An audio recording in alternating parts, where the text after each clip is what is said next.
Back in 2019, I visited Brad Harper's farm just north of Muskegon, Michigan to come up with a habitat plan and hunting strategy.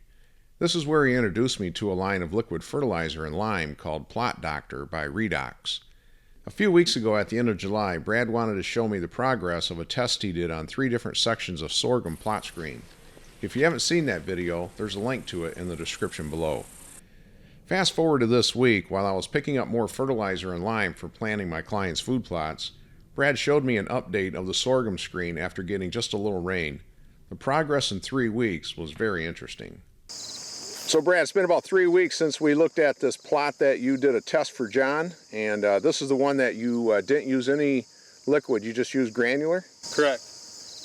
Yeah, I was just giving an update. I mean, there's a couple here and there throughout the, there's probably a dozen. But yeah, from 3 weeks ago, only thing that went is the crabgrass. What a shame, huh? With no rain at the worst time. Yeah, exactly, and especially a plot like this where it's worthless now. You lost that whole year. Yep. So now what are you going to do with it this fall since it was a failure? I don't think I'm going to touch it. It would have been a perfect screen. Right, but you don't want to attract deer to the road like this, so yeah. You're not going to convert it into food. No, that, especially here, that's the perfect size window them guys want to go shoot that spike off the road. So now here's the near side of this long sorghum plot that you did a test situation for. So this was a side that you did half rate? Yep. Yeah, half rate of the liquid lime, the liquid foliar from Plot Doctor, and the calcium at 15 gallons of water per acre rate. It's a little sparse, but where it did take, it came up pretty good. Yeah. And it's got what? We got another 3 weeks left of growth? Yeah, I would say a good 3 weeks. So I think that even this side is all going to be viable for what I'm wanting it for, as far as screen goes. And that's where the full rate side, you can definitely tell that there's more nutrients there, obviously, with double the rate. Nice. So now we'll go down and we'll check out the other side where you did the full rate of water and fertilizer. So now we're at the spot where you did the full rate of water and fertilizer? Correct. Liquid? All liquid, yep. Yeah, the full rate, that was a gallon, and that was actually what my soil required. But then that was with the 30 gallons of water per acre. And it's definitely a lot more consistent, not as sparse. And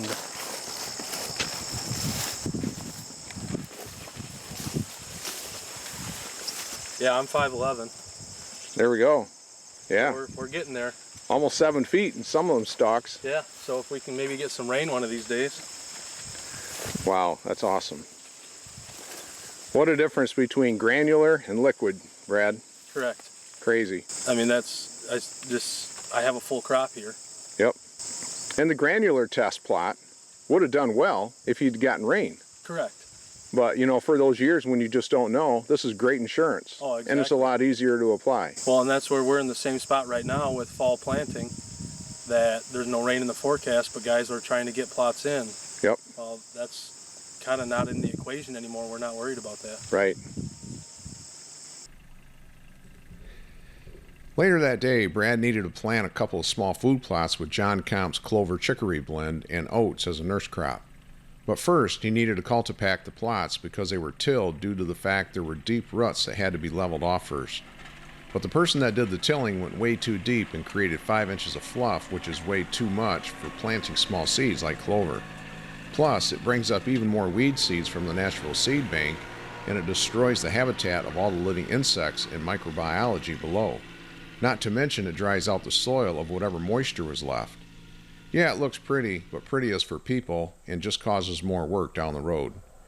After running over it once with a cultipacker, it still wasn't firm enough, so Brad had to run over it one more time.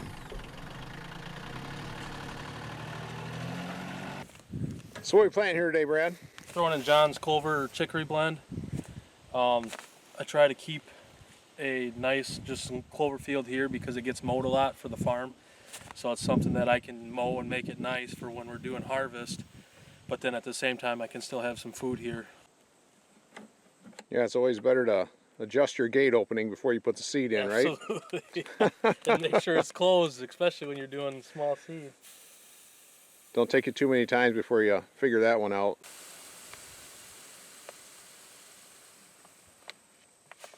Since the seeds in the clover chicory blend are so tiny, they flow right through the spreader very fast, so the gate is barely open. Clover and brassicas are easy to apply too heavily since it can be hard to see if any of the seed is coming out. That's one reason I like the solo spreader, because you don't have to hold the gate open while spreading, so you have a free hand to feel the rate of seed, and you can see the flow of seed going through the opening on top.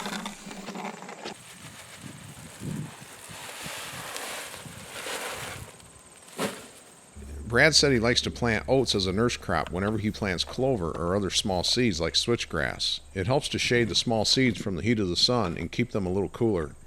But they have to be broadcast separately in 2 different passes because the size of the seeds are so different. If they were broadcast together, all the clover would be at the bottom of the hopper and would come out first because a gate opening would have to be open further to let out the bigger oat seed. Now that the seed is down, it's time to apply the recommended nutrients according to the soil test results. On these plots, Brad needs to apply fertilizer, lime, and calcium. All 3 can be added into the tank and applied in one pass. The first one going in the tank is fertilizer. Now you might think that liquid fertilizer is quick and temporary because it'll leach through the soil after the very first rain. But Plot Doctor is very advanced by keeping nutrients available in the soil by protecting the positive charge of the nutrient with carbon so it doesn't attach to the soil, leaving it available to the plant and not getting tied up like Granular does. This is not true in most other liquid fertilizer products, so beware. The beauty of using Liquid Plot Doctor is it can be customized exactly to meet the recommendations of your soil sample when it comes to specific nutrients like potassium or magnesium. That way you don't get more of what you don't need, like what happens when applying triple 19.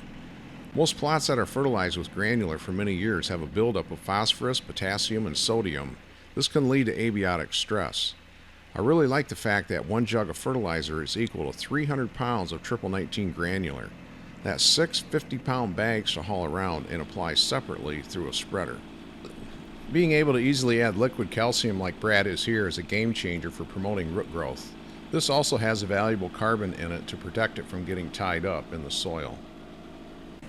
The last thing Brad is adding to the tank is liquid lime. Because it's so concentrated, it tends to sink to the bottom of the tank if it's not pre-mixed with water. So it's always best to pour the lime into a bucket with some water in it and stir it up, or use the pressure of your hose to mix it up like Brad is here. Then pour it into your tank, otherwise it could clog up your spray nozzles. For every 1 gallon of lime and fertilizer, you need at least 10 gallons of water to make it thin enough to go through your sprayer nozzles. One tip is to remove any inline filter screen to allow better flow. Running 1 gallon of Plot Doctor liquid lime is equal to 2,000 pounds of powdered egg lime, and is a lot cheaper and easier to apply. Plus, it doesn't take any extra equipment. It can take hundreds of pounds and dozens of bags of pelletized lime to move the pH needle. That can get very expensive. And with that high pressure, you're able to get that bucket clean.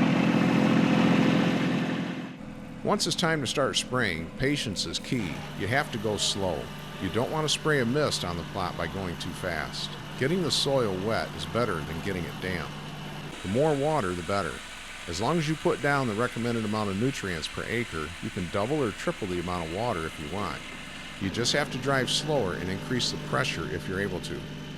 If you're going no-till like I do, you can spray directly on the plants covering the seed. Rain will wash it off the plants and into the soil, or you can do another pass with straight water, which is another great option. My days of hauling and applying thousands of pounds of lime and fertilizer are over. Thanks to Brad, planting food plots has been a lot easier, with better results and without stressing about the lack of rain. As always, I only recommend products I use myself or know it to be the best in its category.